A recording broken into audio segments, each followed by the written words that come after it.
Qui est Flavio Dino? Voir les scandales impliquant le nouveau ministre de Lula.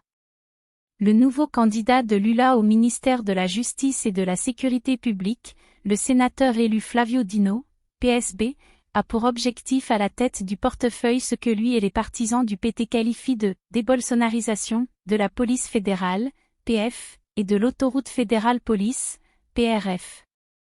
Dans une récente interview avec la BBC, il a même déclaré que l'un des objectifs du dossier était de mettre fin aux « pratiques illégales » au sein des entreprises et non de poursuivre des ennemis.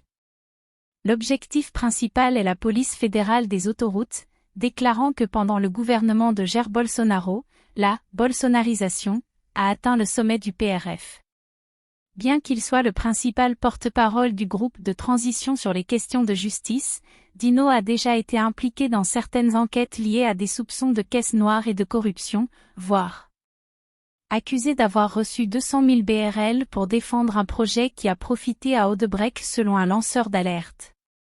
La plainte contre Flavio Dino a été déposée par José de Carvalho Filho, un cadre de l'entreprise de construction Odebrecht. En échange, selon le lanceur d'alerte, Dino défendrait des affaires intéressant Odebrecht. Cependant, le gouverneur nie l'allégation. Carvalho Filho aurait révélé que le gouverneur du Maranhão de l'époque avait demandé à l'entreprise de construction 200 000 reais par le biais de caisses noires pour les campagnes électorales du gouvernement du Maranhão entre 2010 et 2014.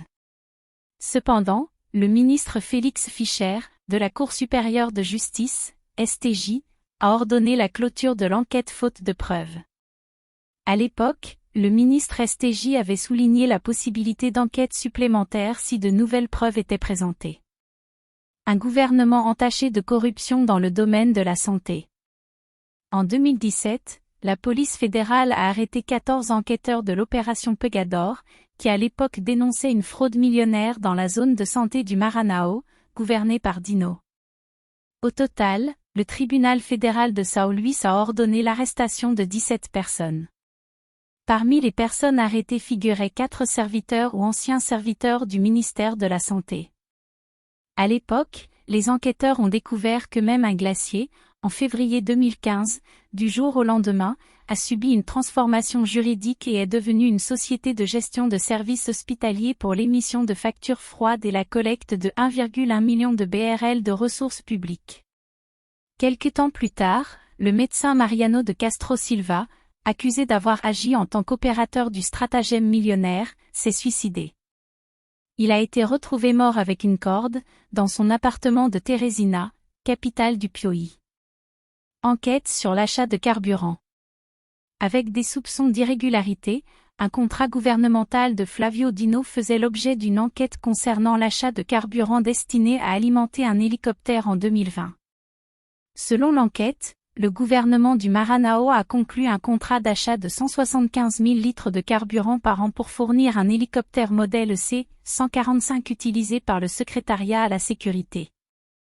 Selon les informations préliminaires recueillies par les enquêteurs, la consommation annuelle de cet hélicoptère, compte tenu de l'utilisation prévue dans le contrat de 60 heures par mois, serait de 144 000 litres. Pour le PGR, on soupçonne que 31 000 litres ont été achetés en trop, ce qui entraînerait une perte de 267 000 reais pour les caisses publiques. Enquêté pour détournement de fonds. Il fait également l'objet d'une enquête du parquet du Maranhão, dans le domaine pénal, pour des irrégularités présumées dans son gouvernement. L'objectif est d'enquêter sur la pratique alléguée de détournement de fonds par un agent public. Cependant, le parquet de l'État a gardé l'enquête confidentielle et depuis lors, peu d'informations ont été disponibles sur l'affaire. Les nouvelles proviennent du site web Atual 7 et d'autres portails qui ont republié les informations.